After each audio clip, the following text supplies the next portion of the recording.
Inspirational. Powerfully refining. And unapologetically controversial. Conversations with the Royal Empress. The entire world knows the secret of who you are. Now is the time to step into your queendom and become the Royal Empress that you're meant to be. One woman at a time. Conversations with the Royal Empress. Now Akila, she's the analytical Empress. Akima, she's the Empress that will challenge you.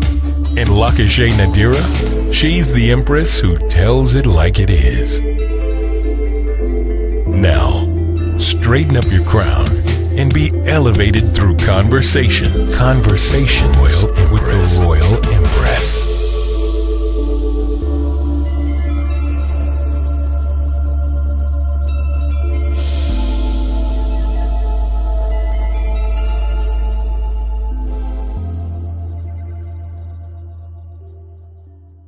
Welcome to another episode of Conversations with the Royal Empress.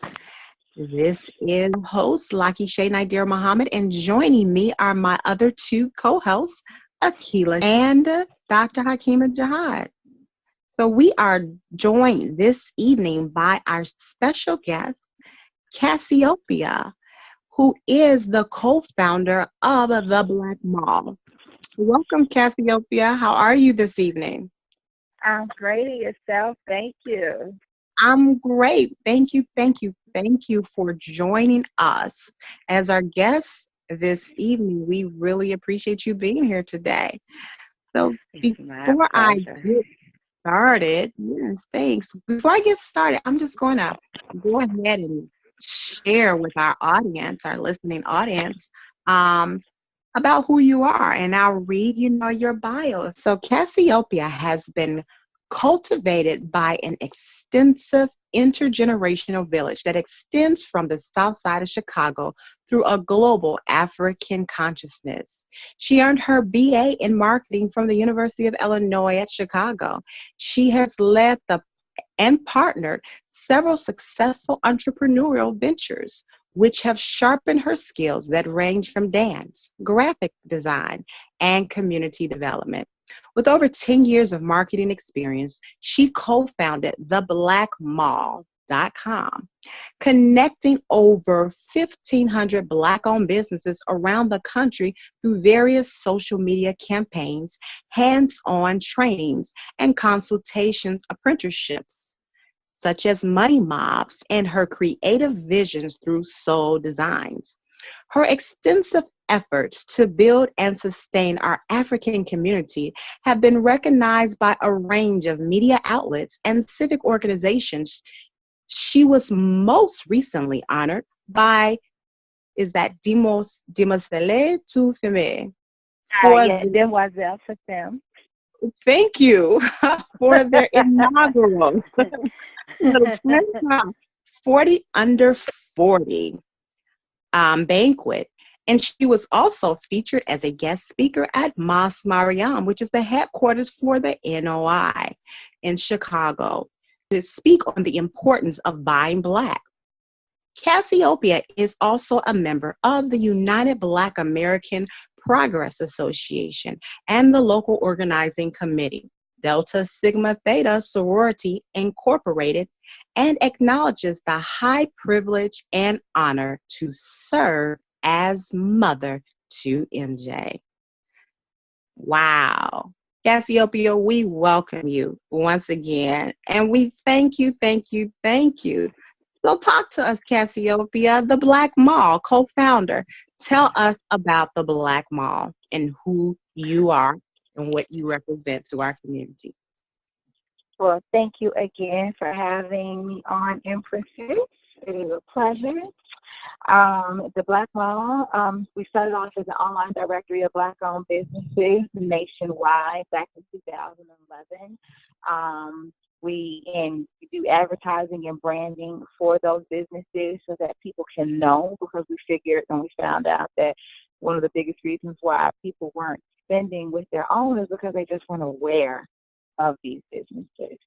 So we said, you know what, we got some emails and social media that we have a lot of access to with thousands of subscribers. And so instead of just going ahead and, just promoting clubs and parties every weekend, we wanted to go ahead and promote Black-owned businesses and make it that easy and accessible.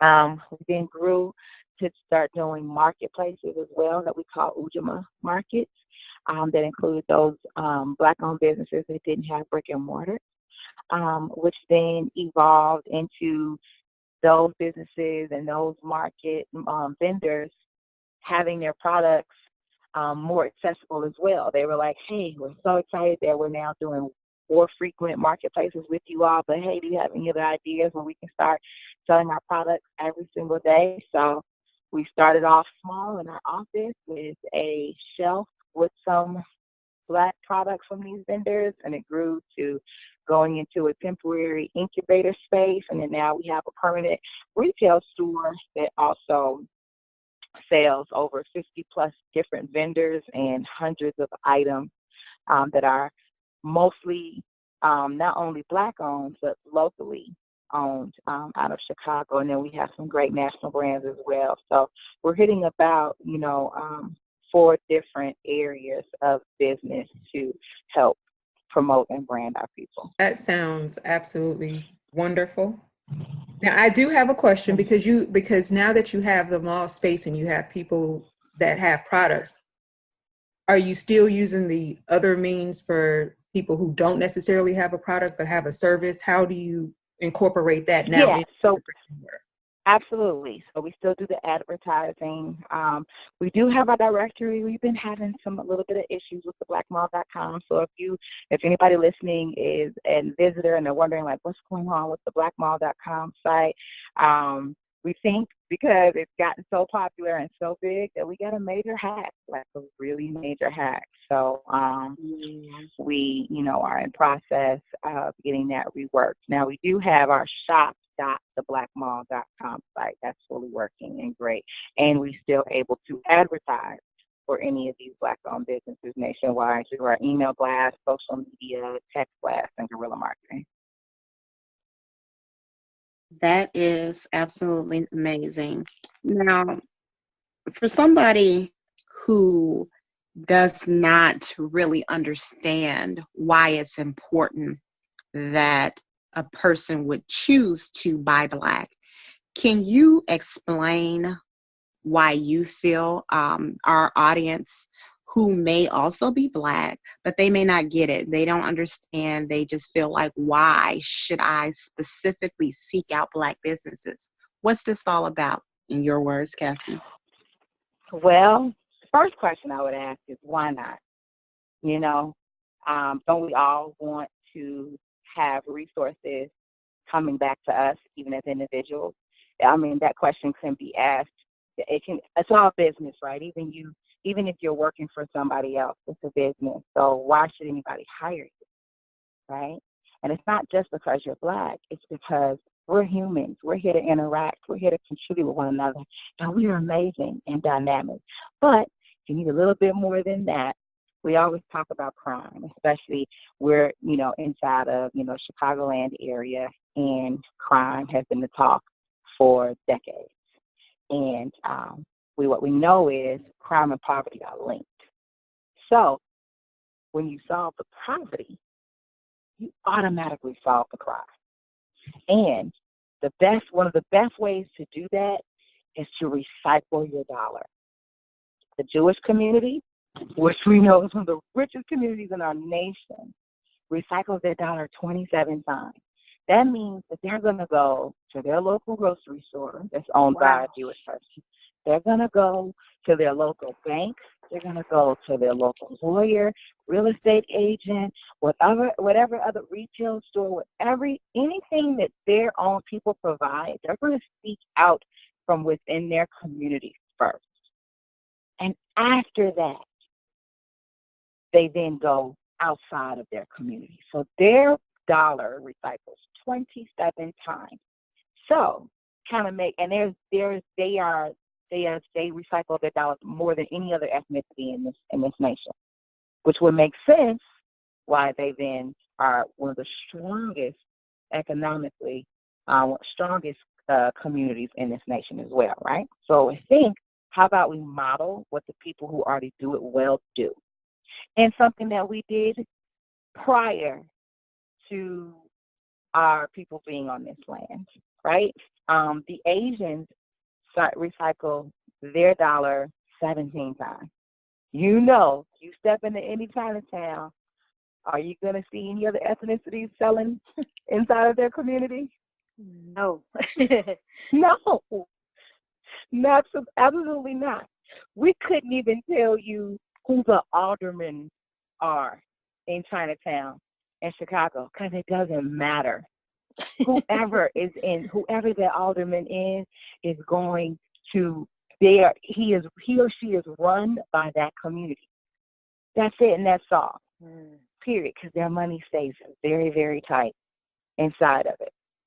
I think Dr. Claude Anderson even has some numbers in regards to Asians have the most businesses in America, and you're not going to find them in jail.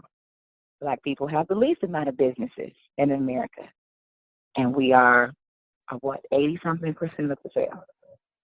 So in order to balance those things out, we got to start changing some of our habits and our practices. And it just makes sense. 80% of Black-owned businesses hire Black people, no matter what the background is. We understand we have gone through the injustices. We know that we have not had a fair shot. We are coming up from a long haul and lots of oppression. So in order to get ourselves back on our own feet, we have to look to ourselves first. We're going to be the only ones that's going to solve it for ourselves. So keeping that money inside is always going to make for a better community. And then it's just natural. Even in Illinois, it's a 3-time multiplier. No matter what, if people shop within their communities, it's a 3-time multiplier. That means that the money is recycling. That means the community is stronger. There's more employment. It's a better lifestyle. The housing is better. It just makes sense. Since I have a question, this is Hakima. Can you talk a little bit about the Black Mall Awards? Because when I read that, I was so impressed because, in our community, we don't look to our business owners as someone of importance. Can you really expound on that? I thought that was wonderful. Oh yeah, absolutely. So that's another way for us to kind of showcase not only why we should do it, but to celebrate those who are doing it in the best way. So the Black Mall Awards is an award show where we have 30 categories, all different categories of business, and we get 4 nominees per category, right? So now you're talking about 120 Black-owned businesses that are the best in their fields. And we have the public nominated, and then the public vote. So we got thousands of people to vote on who is the best per category. And at the actual award show, we invite all the nominees, plus a guest, plus the public, performances, artists. It's just a really grand show, the press. And then at that actual event, they all find out who won the Black Mall Award, the Golden Brick. Wow, that sounds exciting. Yeah, it's really, really, it's really exciting. A really great process. And it really it highlights and showcases just the plethora of businesses that we have out here that are doing a great job. And I mean, in 30 categories, that's a lot of categories of business. A lot of times we think a lot about, when we think about Black-owned businesses, we think about hair, beauty, we think about restaurants, and we think about clothes. But they are doing phenomenally in so many other categories: health, education, contract work, art, lawn, care. It's just the list just goes on, and it's just really beautiful. I mean, even for us, it's a really great process because even though we've been doing that, we just keep finding more and more businesses that are just doing a really great job. How supportive would you say that you find the community has been or not been with your works and what you've been doing over the course of the last few years with the Black Mall? So in the beginning, we decided that, the reason why people, there were some negative Nancy's out there, and those that didn't believe. So instead of beating people over the head and trying to prove something and being overly militant, we said, we're just going to show you. We're just going to show you. Okay. We're not going to, we're not going to just, try to prove it to you and give you all these facts and tell you to wear,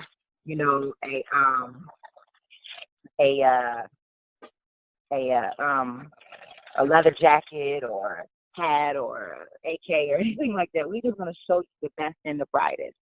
So, and that's what we did. We just kept showing the light and the love and the smiles and the great businesses. Yeah, we decided we just wanted to kind of like showcase, we just put it out there, and then people really started to come around. Like when I show you, hey, this beauty shop is gorgeous. When I show you this restaurant has excellent food and great customer service and there's feedback, then hey, now it's just like, okay, I want to go check it out. When we show you that it's pretty on the inside, and sometimes the decor doesn't always, match what our taste may be if we've been downtown or in Hyde Park or somewhere else. It's all, people kind of they're taken aback and they don't think that it's going to be that good. But then when we show those pictures and we highlight it and we go through a video and we talk to the business owners, and folks are like, oh my God. So once we started to showcase this, it changed people's views. People start to get excited. They start to get curious. They start going to those businesses, and we really just seen a turnaround. So from after that first, figured out what our formula was, it's been nothing but a beautiful climb to the top.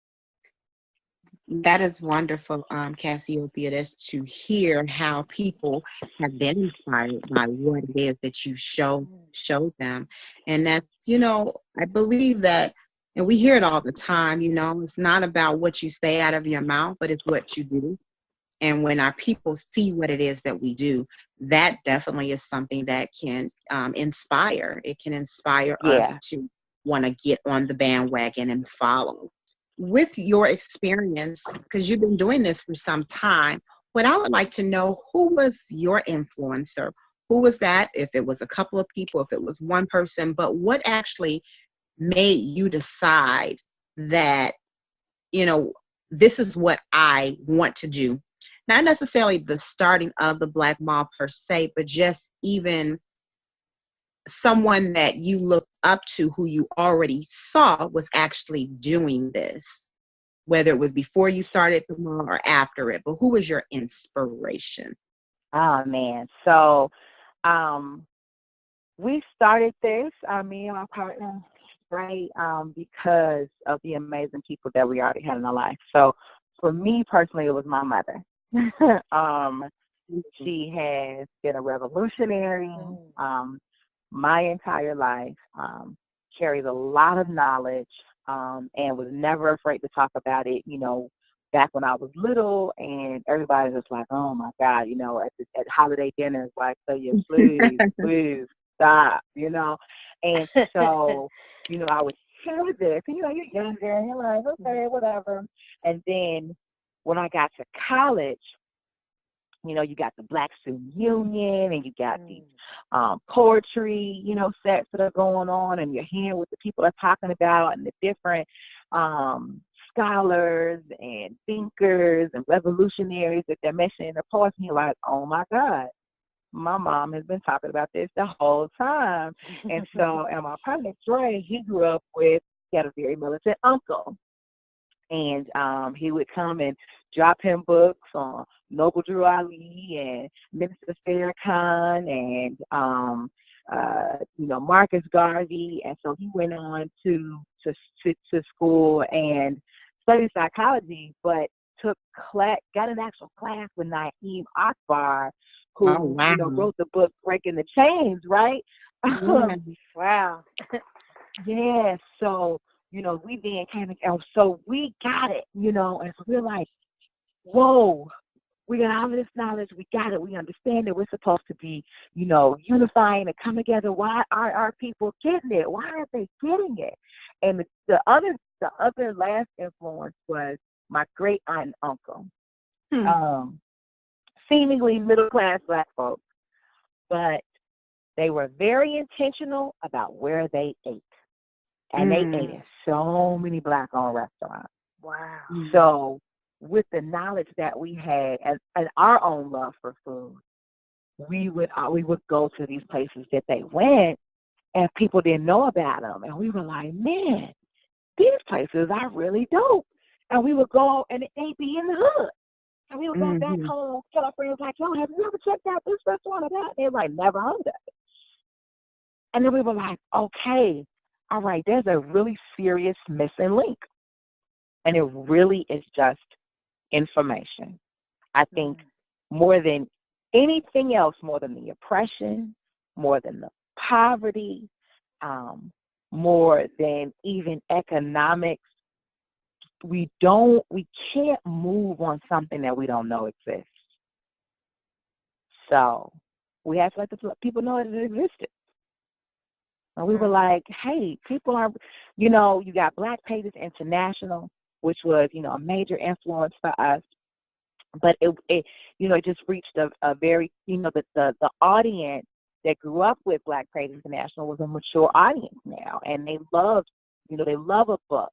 And so we were like, okay, there's a whole couple of generations that's not familiar.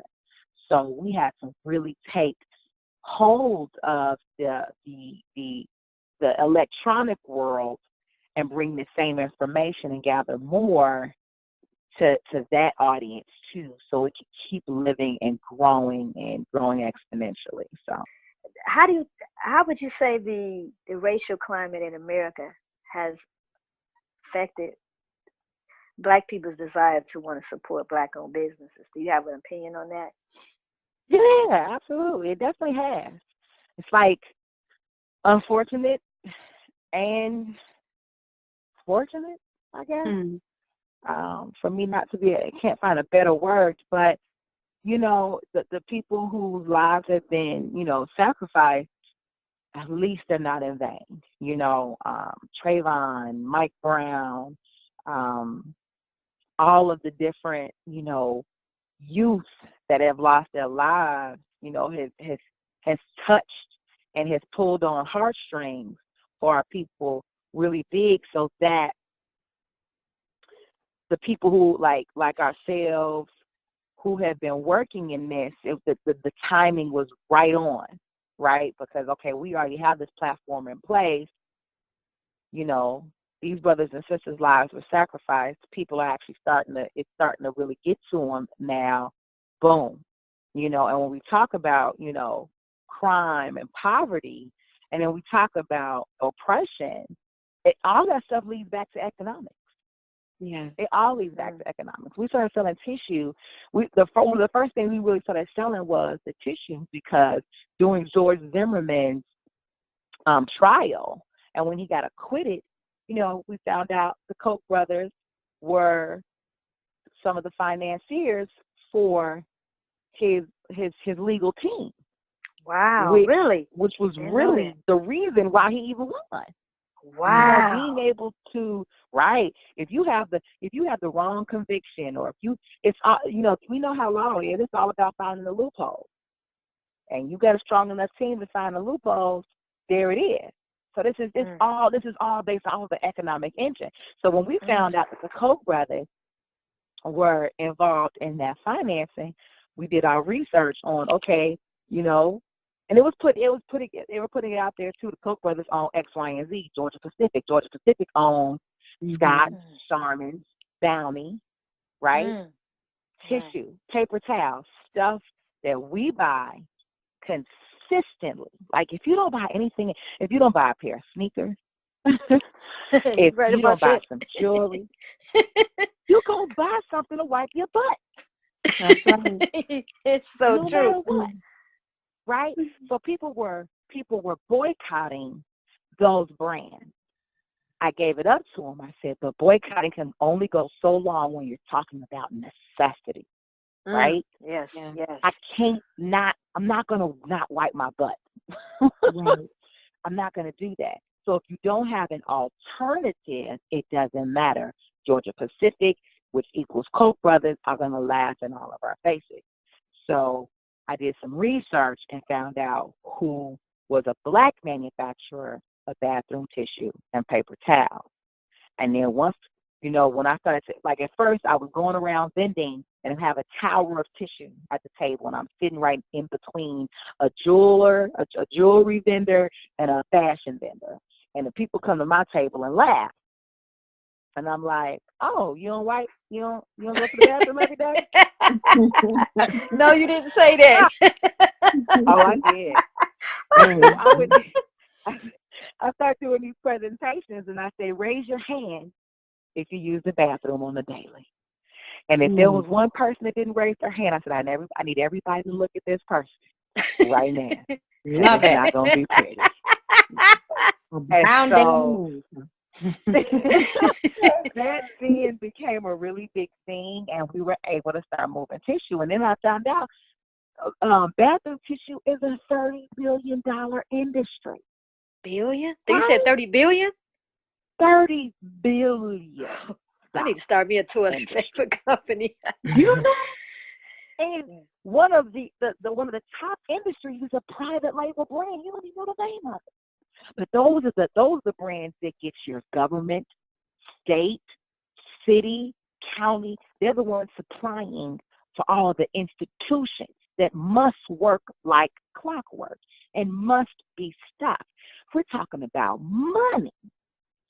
But see, we're worried, so it also started to not just only wake us up in regards to how finances really work and how they affect our daily lives and how it finances even the death of our youth or the imprisonment of them, right? It started to just open up our eyes in regards to just what resources really look like, what's really important, how this is all structured, how this all works, what makes this country work. Like, it just opens up all of these different doors. Like, oh my God.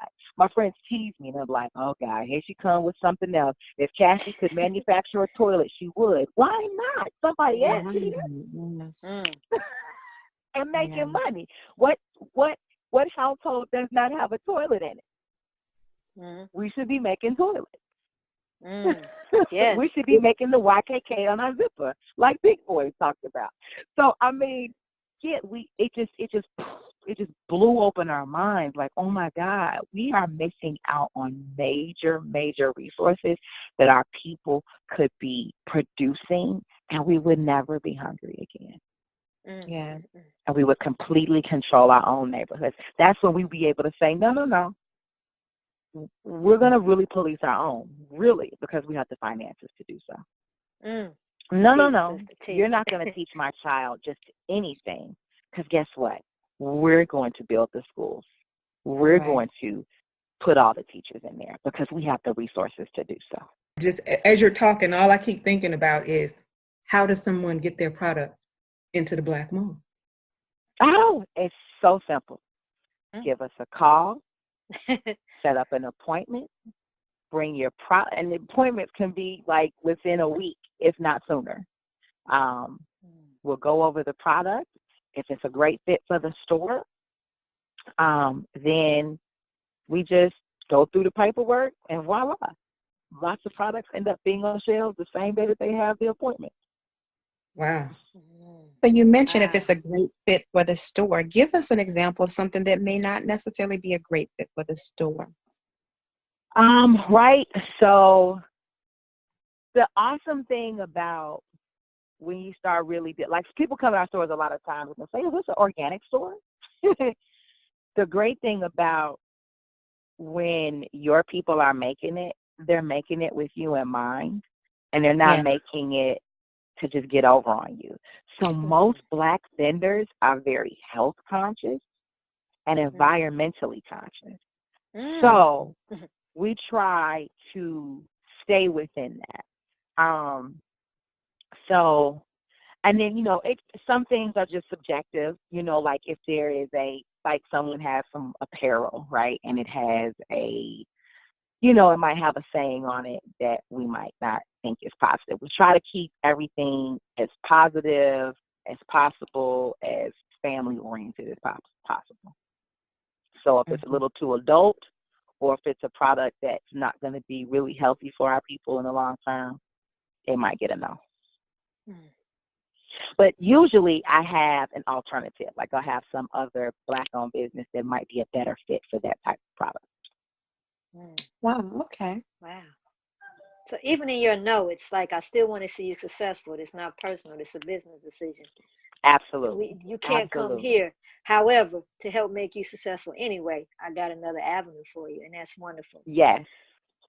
Wow. Because you don't see that, especially when you're dealing with the more European market. It's very cutthroat as far as business. Yeah. And so just basically already just from dealing with you, I can just imagine the ethics in all of the companies because of the tone that you're setting right now, the tone that you're setting when you're dealing with these companies.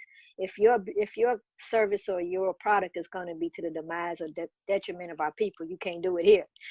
I mean, that sets a tone of it has to contribute to the growth and development of our community, not bring it down. Like, hey, I got a new vodka company. Could I have my product here? You probably would say no, but I know when somebody say, hey, I came up with a new gun. We as Black people don't need no more guns. Right. I can't sell my pistol.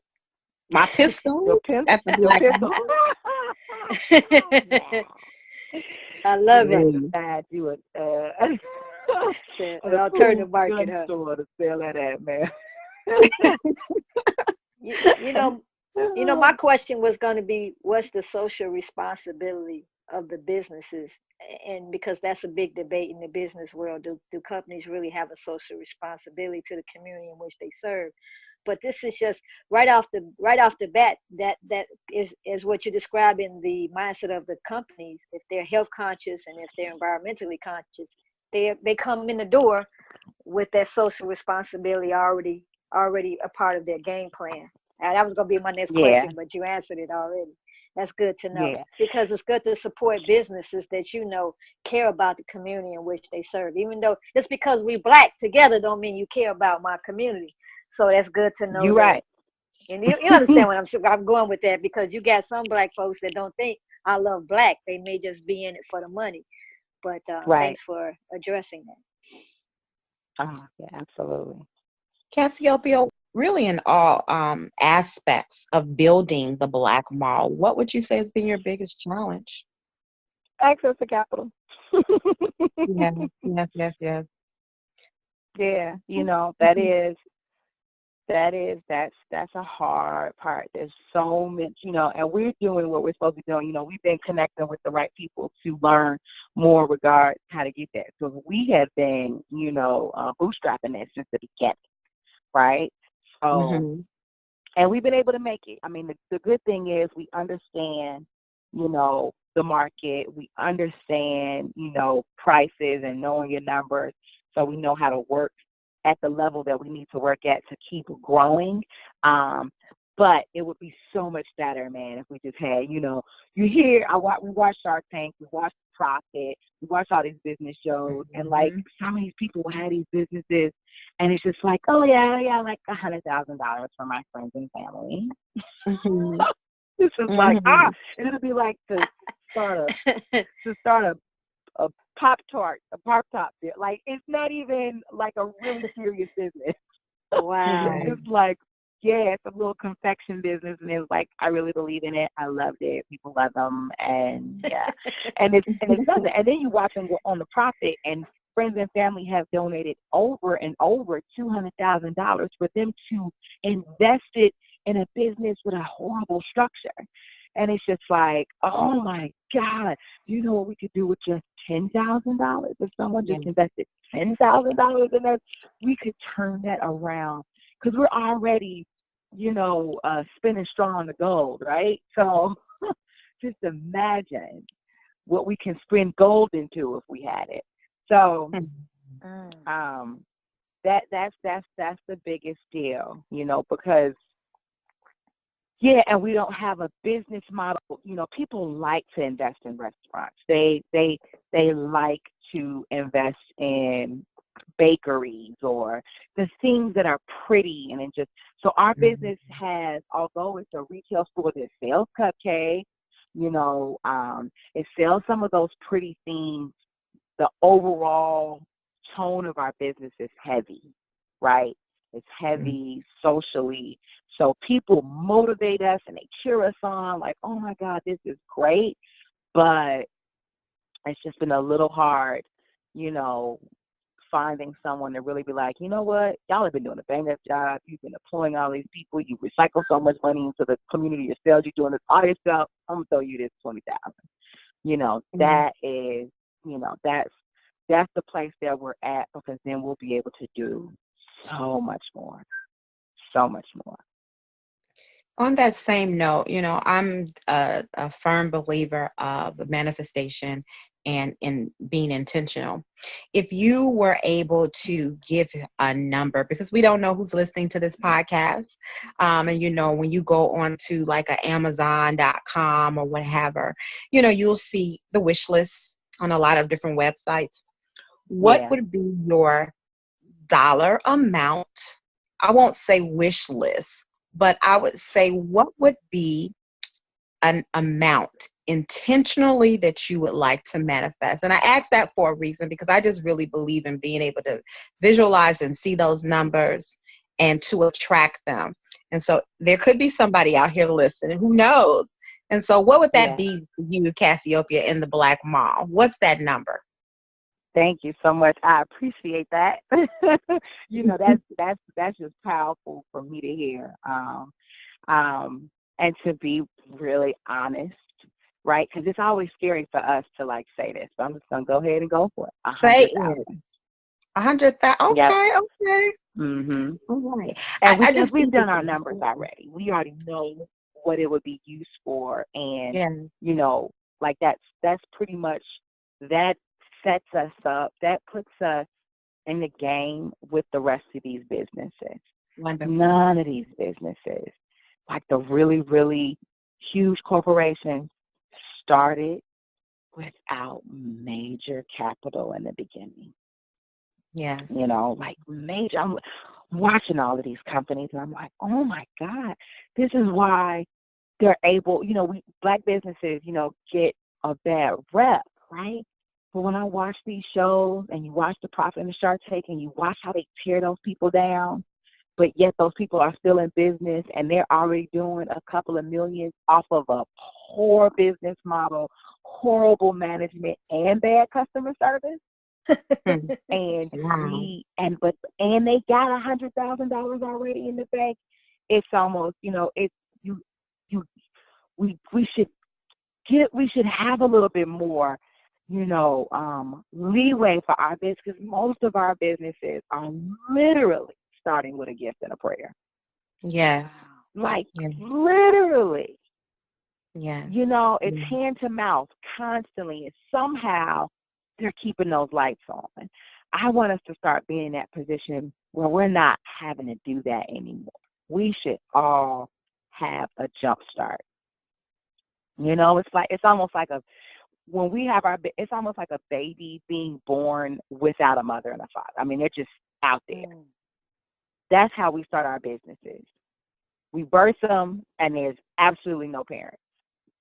None. Wow. I mean, just to think every business owner should have a mentor and at least 3 advisors. Agreed. And we're out here by ourselves, trying to figure it out. Have you ever done any type of crowdfunding, or what is your view on that? Yeah. So I did a small one because one of our computers died at one point. So, and that was for $3,000, and it was a G. My partner is not the biggest fan of them. And he has, not just for pride's sake.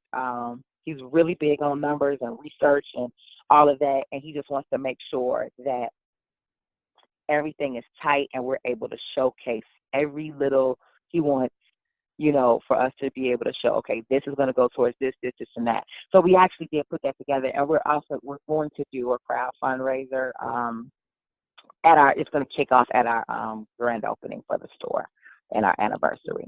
And but we have done some investment meetings and presentations. So we've done our pitch. I've done a pitch competition that I got second place in. I got beat by a 7-year-old. They brought the little 7-year-old up on the stage, and it was over. Oh, Everybody's wow. eyes went like, oh. That ain't fair. It wasn't. It wasn't, because it started off with an adult, and then right at the end, and I was second to last, and she was last. Wow. And she, Wow. yeah, I was like, no. That's not I was fair. putting the kid up. She had the 7-year-old come up there and read. I was like, Oh, goodness. Dang. That's crazy. Right. So it was great though. So we had those like the investments, like in the pitch deck, and now we're gonna actually, kick off our, we're gonna do a Kickstarter. We're gonna do it on there, and we're gonna do it on there's something called BBnomics. So it's a sister that owns her own crowdfunding site. Mm-hmm. Really? So we're gonna have it on both sides. Yeah. Now that's really interesting that you talked about that. And thanks for asking that question, Akila, because actually that's what I was thinking about. Had you thought about crowdfunding? Me too. I was thinking I the know same that thing. there are quite a few of them. I just so happen right now in one of my businesses, I'm working with a company out of Colorado, By the Block. Are you familiar with them? Yeah. A sister. Okay. So currently I'm actually working with her. And, initially, like many people, I was like, I don't know. I'm not really sure, but it was really more so my ignorance to it. And I think once I really kind of got a grip and understood, what it was all about, then I kind of changed, my perspective on it. Because, for those who invest, it is for them an opportunity for them to, of course, see the return on their dollar and to profit from it, just like one who might invest in real estate or who may invest in the stock market. So just, pulling peers together who want to see you do and want to see you grow. And there are many ways. And so it's good to just know that you are doing what it is that you're doing and, looking into creative ways to bring the finances that you need. Okay, thank you. You mentioned several businesses that they're working with. Are there any businesses that you would like to see a part of the Black Mall that are not currently a part of it? That are in the store or just on the directory? Well, just in general, whether it's in the store or in the directory, I'm sure there are some businesses out there who they may be able to connect with you. They may have something that you're looking for, and you may definitely be that that outlet that they need to get their product out there. And sometimes you get in certain areas, and they might be 5 companies, and they all got toilet paper, and you're like, okay, that's great, but who got the toothpaste? You know what I mean? Like, can we come with some complete? So that was just my question. Are there any businesses that you would like to see, a product sold by Black business that you would like to see more of? Oh, other industries, got you. So yeah, absolutely. Let's see. So we have tissue, we have paper towels. We are in process of getting some other household stuff together. I can't talk about it at this moment. Okay. But there are some other household products that we are working on developing ourselves. Let's see. We got pads. We do have toothpaste. We do have mouthwash. We have deodorant. We have skincare. I'm trying to think. So I want to think about some of those other really, really, really super necessities that like nobody thinks about. Okay. Or you might not think about as far as a commodity, but alcohol. What's the other one in the brown bottle? Peroxide. Oh, peroxide. Yeah. Okay. Band-Aids, right? Band-Aids. That's a These are good the one. things that we got to keep them in our household. Okay. You got to keep it, and you have to have them in businesses. You got to have a first aid kit. We should be developing a first aid kit. I mean, peroxide is a couple of chemicals thrown together. It doesn't cost a thing. There are some regulations on it, so we have to make sure that we are within those regulations.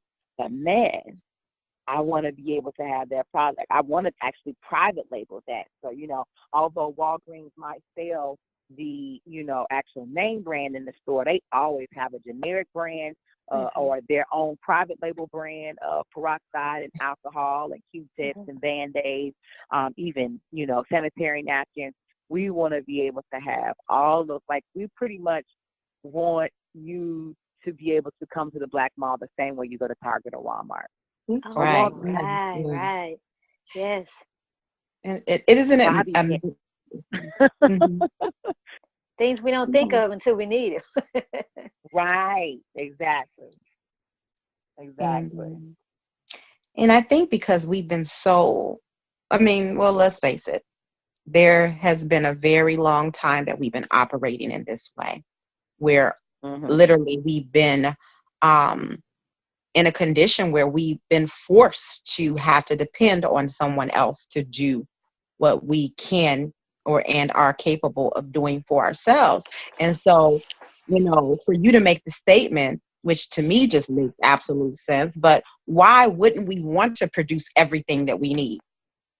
Right. I mean, what reason would we not? But we've been so conditioned to believe, or we've been so conditioned because this has been our way of life, that we're just used to going somewhere else out of our community to buy literally everything that we need.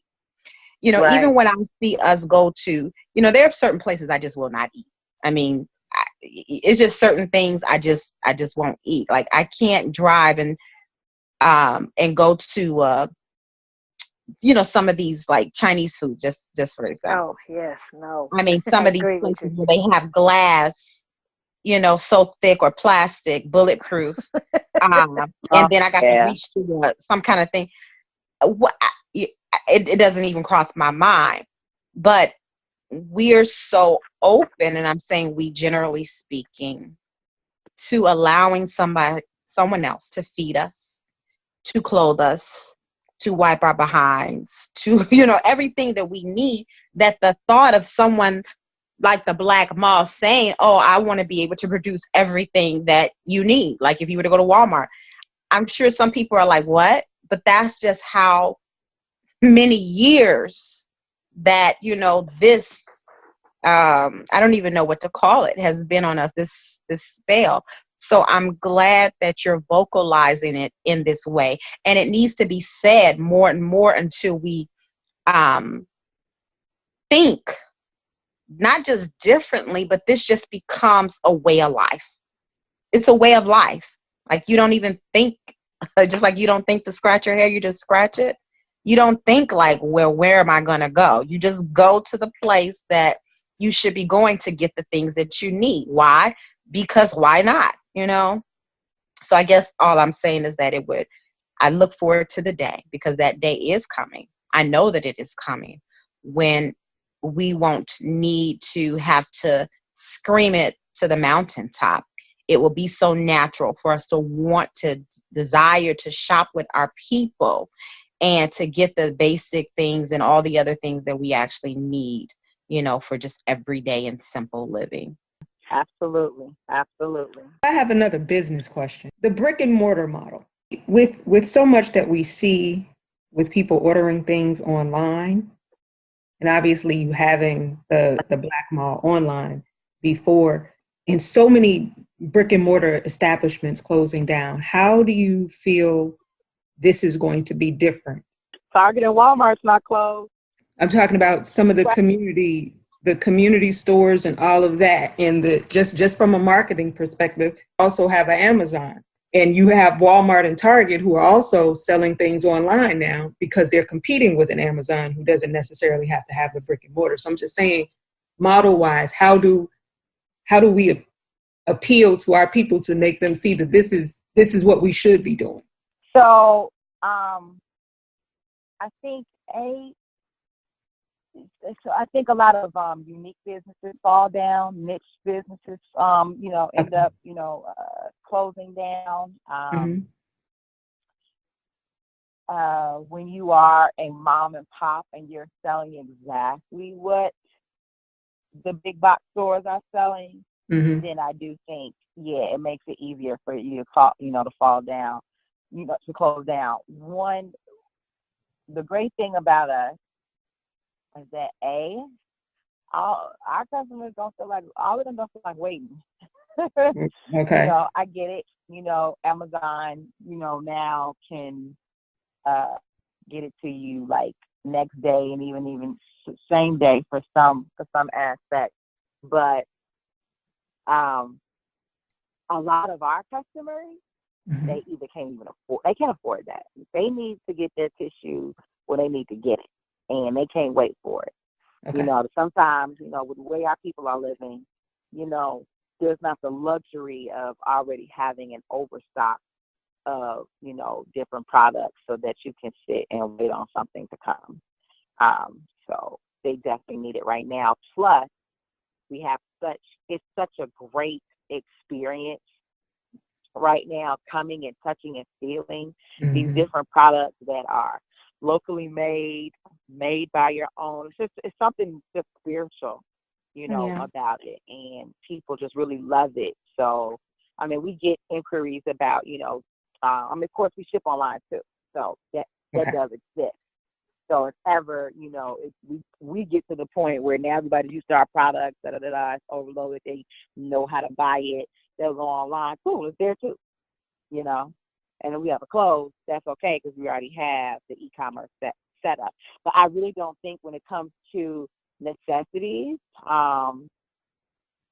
that everybody's going to always be so perfectly timed, Mhm. that they won't need something right then and there. I mean, there's still business after business after business. We're in a big, huge city, and there's still major commercial districts all throughout this huge city of Chicago. I was also thinking in terms of the uniqueness of what you're actually doing that makes it stand out. Because obviously, a lot of things that you're selling are people are making themselves. You can't necessarily get that at a Right. big box store because they don't have the personal touch that I think that you're offering to our people. So, being Absolutely. able to actually possibly run into the person that actually made something. Yeah, Makes a huge. absolutely. We had a couple of our vendors in there today, restocking, talking to customers, and exchanging, networking, socializing. It's beautiful. Yeah. Cassiopeia, for our listeners who are out there who may have an idea, let's say they may not necessarily have a product or a service right now, but maybe they're a millennial, maybe they're of another generation and they're thinking like, this is something that I might want to start, or this is something that I may want to do to contribute to my community.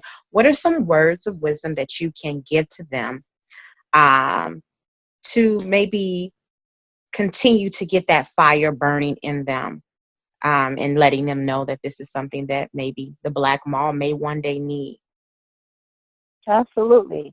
Um, do your research. Um, so make sure you're researching your product, vetting it, you're sampling it, you're creating it, and you're letting people give you feedback. We it is such a necessity for us to engage and get feedback, right? You're not selling it just to yourself.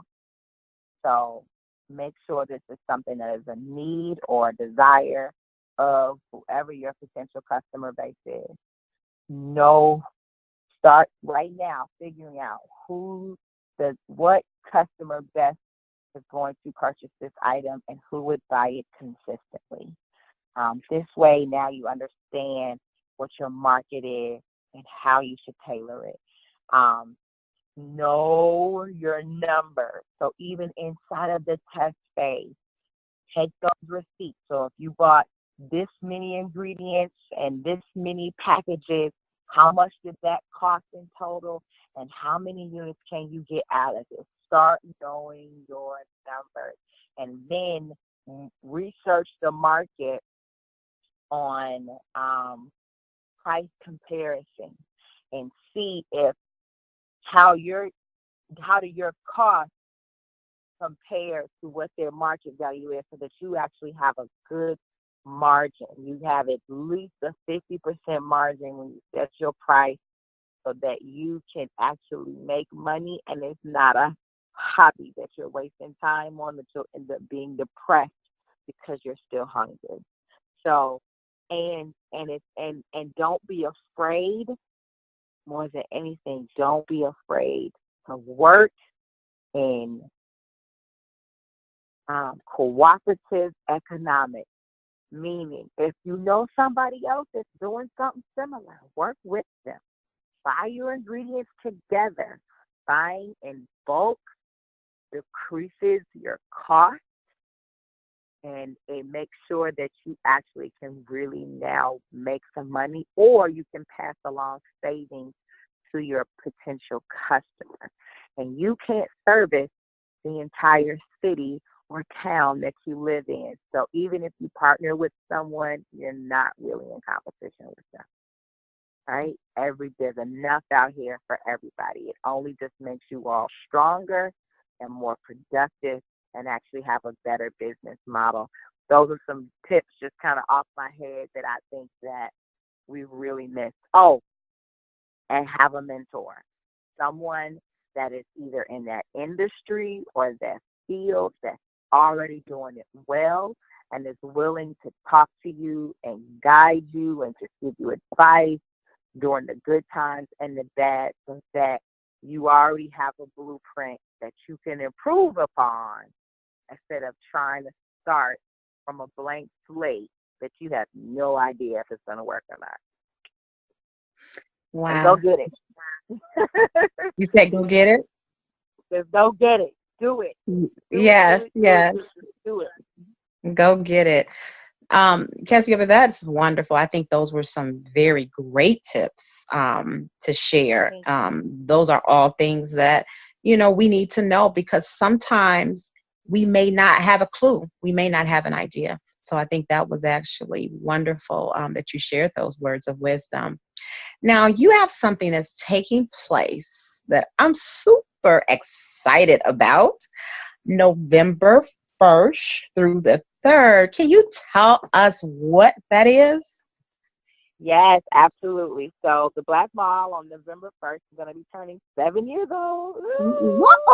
Yes. Wonderful. And, Congrats. thank you. And although we've been open, our store has been open since July, we haven't had an actual grand opening event.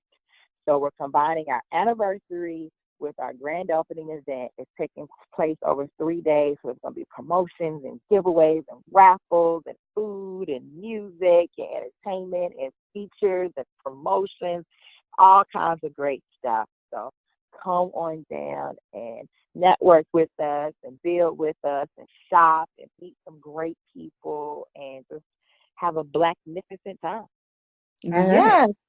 So November the 1st through the 3rd, where are we going to this wonderful grand opening? Give us the address, Cassiopeia.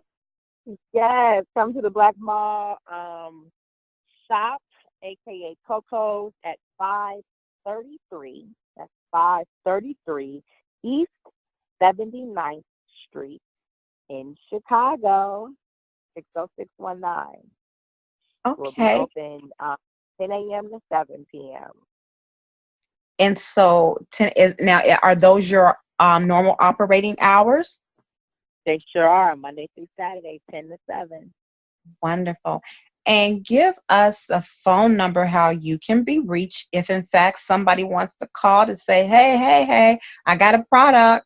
Or listen, do you all have any more of those good old cupcakes? How can we reach you? You can reach us at 773-357-6154. That is awesome. This has been a wonderful, needed conversation for our community. So we thank you for giving us the pleasure of getting an opportunity to talk to you and share with our listening audience the Black Mall and what you do and what you bring to the community. I'd like to, just as we close out, ask you, do you have any final words? Is it something that you want to share as we come to a close? Just everybody keep loving on yourself. Once you give light to yourself, you'll be able to see the light in others. Keep building, build your Black-owned businesses. Make sure you teach your children about our heritage and their history, and do some work. Don't wait for they or them or anybody else to make your own neighborhood or your own situation better. You got to get on up. You got to put some sweat equity in. Put your hands in with some of the rest of your community members, and let's do this. Sujitagulia, self-determination. Fantastic. It has been a pleasure. Thank you, Cassiopeia, for joining us here on Conversations with the Royal Empress. We thank the listening audience for taking time to listen, and we will see you the next time.